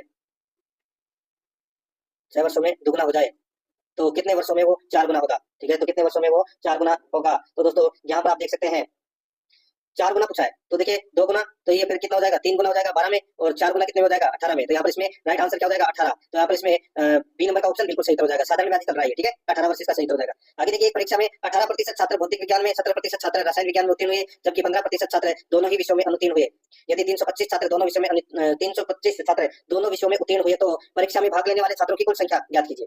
तो दोस्तों यहाँ पर देखिए क्या पूछा गया है, देखिए दोनों में ही उत्तीर्ण छात्र हैं वो कितने हैं, तो यहाँ पे 80 और 70 कितने हैं, 80 और 70 कितने होते हैं 150, 150 माइनस है, देखिए 15% छात्र दोनों विषय में उत्तीर्ण हुए, तो यहाँ पे 15% 100 में से 15% गए तो कितने बचे 85, तो 85 इसमें से माइनस कर दीजिए, कितना बचा दोस्तों 65% बचा, ठीक है, 65% बचा। अब दोस्तों अपने को यहाँ पर क्या दे रखा है, x इंटू 65/100 बराबर 65/100 बराबर 325 छात्र है वो दे रखे हैं। तो सीधा सा है, अपन इसका 100% निकालेंगे तो कैसे निकालेंगे, 325 इंटू 100 बटे 65, बस इसको काट लीजिए, इसको काटोगे तो ये 5 बार कट गया, 500 इसका राइट आंसर हो जाएगा, यानी कि कुल छात्रों की संख्या कितनी है 500, डी नंबर ऑप्शन बिल्कुल सही। 110 नंबर का प्रश्न है, एक वर्ग की प्रत्येक भुजा में 50% वृद्धि करने पर उसके क्षेत्रफल में वृद्धि होगी, उसके क्षेत्रफल में कितनी वृद्धि होगी दोस्तों, सीधा सा है भाई 50% की वृद्धि की गई है, ठीक है। तो देखिए 50 इंटू 50 बटे 100, तो ये 2 0 कट गया तो कितना हो जाएगा 25, ठीक है 25। तो दोस्तों ये सीधा सा आ गया 100, यानी कि 50% की वृद्धि की गई है। तो इसमें दोस्तों डायरेक्ट ऐसे भी कर सकते हो, ये दोनों में 50% की वृद्धि की गई बटे 100, यहाँ पे 2 जीरो से 2 जीरो कट गए, 15 × 15 कितने होते हैं 225। और जो अपनी भुजा थी यानी कि 100 में से माइनस करना है इसको, तो कितना बचा 125। तो यहाँ पर 125 ही इसका राइट आंसर हो जाएगा दोस्तों, ठीक है। वर्ग का क्षेत्रफल कितना हो जाएगा, भुजा स्क्वायर, और भुजा दोस्तों अपनी कितनी है 150, तो 150 × 150 कर लीजिए, या मैंने बताया ऐसे कर लीजिए, 125 इसका राइट आंसर हो जाएगा दोस्तों। यहाँ पर बी नंबर ऑप्शन बिल्कुल सही। नेक्स्ट आगे देखिए, यहाँ पर 111 नंबर का प्रश्न है, एक परीक्षा में 35% अभ्यर्थी गणित में और 25% अंग्रेजी में अनुत्तीर्ण हुए। यदि 10% गणित और अंग्रेजी दोनों विषय में अनुत्तीर्ण हुए तो दोनों विषय में उत्तीर्ण अभ्यर्थियों का प्रतिशत क्या है। सीधा सा है, गणित में हुए 35%, अंग्रेजी में उत्तीर्ण 25%, ठीक है। अब दोस्तों यहाँ पर देखिए दोनों विषय में 10 है, तो यहाँ पे 35 है और 25 है, इनको जोड़ के -10 कर लीजिए, तो 35 और 25 कितने होते हैं दोस्तों, ये 60 में से 10 गए तो कितने बचे 50, ठीक है 50% आ गया। अब उत्तीर्ण छात्रों का प्रतिशत दोस्तों 100 में से 50 माइनस कर लीजिए, कितना आ जाएगा 50। तो यहाँ पर इसमें ए नंबर का ऑप्शन बिल्कुल सही। आगे देखिए, एक मेज 13% लाभ पर बेची जाती है, यदि इसे 25 रुपए अधिक में बेचा जाता तो लाभ 18% होता, यानी कि 18 और 13 में अंतर कितने का है 5 का, तो 5 बराबर कितना आ जाएगा 25, 5 बराबर 25, तो ये 5% है, 5% बराबर कितना है 25, तो 1% बराबर कितना आएगा, तो इसमें 5 का भाग दे दीजिए, तो इसमें आएगा दोस्तों 5, 1% बराबर 5 है, तो दोस्तों 100% बराबर कितना होगा 100 × 5 यानी कि 500। तो यहाँ पर इसका राइट आंसर क्या हो जाएगा 500, बी नंबर का ऑप्शन बिल्कुल सही। 113 नंबर प्रश्न है, किसी वस्तु को 9800 रुपए में बेचने से 10% का लाभ होता है, इसका क्रय मूल्य कितना होगा। सीधा सा है दोस्तों, ऑप्शन उठा लीजिए, 18,000 उठा लिया मैंने दोस्तों, 18,000 का 10% कितना होता है 10 बटे 100, ये 2 जीरो से ये 2 जीरो कट गए, यानी कि 1800। 1800 अगर अपन जोड़ते हैं 18,000 में तो क्या 19,800 हो रहे हैं, तो बिल्कुल हो रहे हैं, तो यही अपना सही उत्तर हो जाएगा, बी नंबर ऑप्शन सही उत्तर। 14 नंबर का प्रश्न है, इसमें देखिए एक समूह में निश्चित संख्या के व्यक्तियों का औसत वजन 75.5 केजी था, एक समूह में निश्चित संख्या के व्यक्तियों का औसत वजन 75.5 केजी था, बाद में 72.6 केजी, 74 केजी, 73.4 केजी और 70 केजी वजन वाले 4 व्यक्ति समूह में शामिल हुए। परिमाणतः समूह में सभी व्यक्तियों का औसत वजन 500 ग्राम कम हो गया। प्रारंभ में समूह के व्यक्तियों की संख्या क्या थी, बताइए प्रारंभ में समूह के व्यक्तियों की संख्या क्या थी। दोस्तों सबसे पहले मैं आपको बताऊं, 72.6, 74, 73.4 और 70, इनको जोड़ के दोस्तों इन 4 व्यक्तियों का औसत निकाल लीजिए, यानी कि 4 नए व्यक्तियों का औसत निकालोगे तो अगर आप इनको टोटल करोगे 72, 74, 73 और 70 को इनमें फिर 4 का भाग दोगे तो दोस्तों यहाँ पे 72.5 है, वो इनका क्या निकल कर आ जाएगा, औसत निकल कर आ जाएगा 4 नए व्यक्तियों का, ठीक है। और दोस्तों यहाँ पर देखिए एक निश्चित समूह है, ऊपर वाली लाइन, एक निश्चित समूह में निश्चित संख्या के व्यक्तियों का औसत वजन 75.5 केजी है, यानी कि दोस्तों यहाँ पे अपन इसको ऐसे लिख सकते हैं 75.5x बराबर, देखिए 4 नए व्यक्ति शामिल है तो यहाँ पे x + 4 इंटू 75 - 4 इंटू 72.5, बस इसको सोल्व करना है। इसका राइट आंसर हो जाएगा दोस्तों 20 व्यक्ति। यहाँ पर डी नंबर का ऑप्शन बिल्कुल सही हो जाएगा, या आप डायरेक्ट ऑप्शन उठा के कर सकते हैं 20 इंटू 75.5 कर लीजिए, फिर ऐसे इसको ऑप्शन उठा के करोगे तो और भी ज्यादा बेटर रहेगा अगर आपको वैसे नहीं आता तो। 115 नंबर प्रश्न, वह बड़ी से बड़ी संख्या क्या है जिसके द्वारा 1657 और 2037 को विभाजित करने पर शेष क्रम से 6 और 5 बचता है। तो यहाँ पर इसका जो राइट आंसर हो जाएगा वो है 1657 - 6, 1657 - 6 कितना हो जाएगा 1651, ठीक है। 2037 माइनस क्या करेंगे 5, तो 2037 - 5 तो कितना हो जाएगा 2032, ठीक है। तो 1651 और 2032 का जो मैसेज है वो क्या हो जाएगा, तो 2032 बराबर कितना हो जाएगा दोस्तों 1651 इंटू 1 + 381, ठीक है। तो यहाँ पर मैं आपको बता दूं, तो यहाँ इसमें जो बड़ी से बड़ी जो संख्या होगी इनका मैसेज निकालेंगे अपन, तो इनका मैसेज दोस्तों 127 आएगा, तो यहाँ पर इसमें राइट आंसर डी नंबर का ऑप्शन बिल्कुल सही हो जाएगा। आगे देखिए यहाँ पे वह बड़ी से बड़ी संख्या ज्ञात कीजिए जिसमें यानी कि जिससे 2270, 3739 और 6677 को विभाजित करने पर प्रत्येक मामले में समान शेष बचता हो। तो यहाँ पर इसका जो राइट आंसर हो जाएगा वो है दोस्तों यहाँ पर कौन सा, तो यहाँ पर इसका जो राइट आंसर हो जाएगा वो है, इनका मैसेज निकाल लीजिए, इसका राइट आंसर हो जाएगा 1469, यानी कि डी नंबर का ऑप्शन बिल्कुल सही। आगे देखिए 117 और 18 नंबर का प्रश्न है, इसमें देखिए 1999 में तैयार माल की बिक्री का मूल्य वर्ष 1997, 1998 तथा 1999 में कच्चे माल में निवेशित औसत राशि का कितने प्रतिशत था। दोस्तों सीधा सा है, यहाँ पे देखिए क्या पूछा है 1997, 1998 और 1999 में कच्चे माल का मतलब दोस्तों ये खाली जगह तो आपको दिख रही है ना, ये वाली, ये कच्चे माल देखिए ये वाला है, और पक्का माल है वो पूरा ब्लैक है गोला, ठीक है। अब दोस्तों यहाँ पर देखिए कच्चे माल के अंदर 1997 में कितना है 500, ठीक है, और 1998 में कितना है 400, और 1999 में कितना है 600, ठीक है। तो औसत राशि कितने प्रतिशत है, औसत राशि कितने प्रतिशत है। अब दोस्तों इसके अंदर आप देख सकते हैं इसमें 300, देखिए कच्चे माल का तो पूरा ब्लैक है, कच्चे माल का तो दोस्तों पूरा का पूरा ब्लैक है इसमें। तो यहाँ पे कच्चे माल का 1997 का है 375, ठीक है, कितना है 375 प्लस इसका है 300 प्लस इसका है 525, ठीक है। तो इनमें क्या करोगे 3 का भाग दोगे तो कितना आएगा, तो दोस्तों 410 लाख आ जाएगा, इसमें कितना आ जाएगा 410 लाख। तो यहाँ पर इसमें सही उत्तर क्या हो जाएगा, ये जो 410 लाख है इसका अभिष्ट प्रतिशत निकालना है, तो यहाँ पर 600 बटे 410 इंटू 100, 410 इंटू 100, तो ये 0 से ये 0 कट गया, ठीक है। तो ये 6041 का भाग दे लीजिए, तो यहाँ पर इसका राइट आंसर हो जाएगा वो है 146 आएगा। तो यहाँ पर इसमें डी नंबर का जो ऑप्शन है वो इसका बिल्कुल सही उत्तर हो जाएगा। आगे देखिए वह वर्ष कौन सा है जिनमें कच्चे माल में निवेशित राशि तथा तैयार माल की बिक्री के मूल्य का अंतर सर्वाधिक है। सर्वाधिक अंतर है तो वो दोस्तों कौन सी में, देखिए यहाँ पे सर्वाधिक अंतर तो दोस्तों यहाँ पे देखिए इसमें है ये देखिए 500 और 325 तो 375, तो इसमें 125 का अंतर है, बाकी और किसी में अंतर नहीं है दोस्तों इतना। तो यहाँ पर इसमें वर्ष 1997 में इसका राइट आंसर आ जाएगा। आगे देखिए, एक राशि एबीसी में 2:5:9 के अनुपात में है बांटी गई है, यदि ए का भाग 2500 हो तो कुल राशि है वो कितनी होगी, बताइए। तो दोस्तों 2, 5 और 9, 2, 5 और 9 इनका योग करेंगे तो कितना हो जाएगा, 2 और 5 7, 7 और 9 कितने होते हैं 16, ठीक है। और यहाँ पे ए का भाग कितना दे रखा है 2500, ए का भाग कितना दे रखा है 2500, ठीक है। तो यहाँ पर ये 2500 है, ये दो अनुपात है, ठीक है, 2 अनुपात बराबर 2500, तो 1 अनुपात बराबर कितना हो जाएगा 1250, ठीक है। तो 1 अनुपात 1250 है, तो दोस्तों 1250 को 5 से मल्टीप्लाई कर लीजिए, बी का निकल कर आ जाएगा, और 1250 इंटू 9 कर लोगे तो ये सी का निकल कर आ जाएगा, ठीक है। तो अपने को क्या करना है कि कुल राशि कितनी है, तो दोस्तों यहाँ पर 1250 इंटू 5 कर लीजिए और 1250 इंटू 9 कर लीजिए, और ये 2500 है, इनको जोड़ दीजिए, सभी को जोड़ोगे तो दोस्तों यहाँ पर इसका राइट आंसर क्या हो जाएगा दोस्तों 20,000, इसका बिल्कुल सही उत्तर हो जाएगा। यहाँ पर कुल राशि 20,000 है।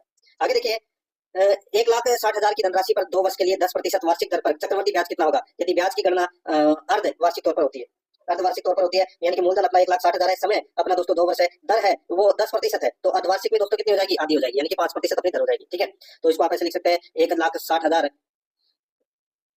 1,60,000, 1,60,000 इंटू 5%, यानी कि कितना हो जाएगा 105/100 इंटू 105/100, समय दुगना हो जाएगा ना, तो 105/100 इंटू 105/100, बस इसको काट लीजिए। इसको ऐसे भी काट सकते हैं दोस्तों, इनको सभी को 21 20 5 6 कट रहे हैं ना, 21 20 21 20 21 20 ऐसे भी कर सकते हैं, ठीक है। तो इनको ऐसे काटोगे तो इसका राइट आंसर आ जाएगा 34,481, इसका बिल्कुल सही उत्तर इसमें हो जाएगा, सी नंबर का ऑप्शन बिल्कुल सही उत्तर हो जाएगा।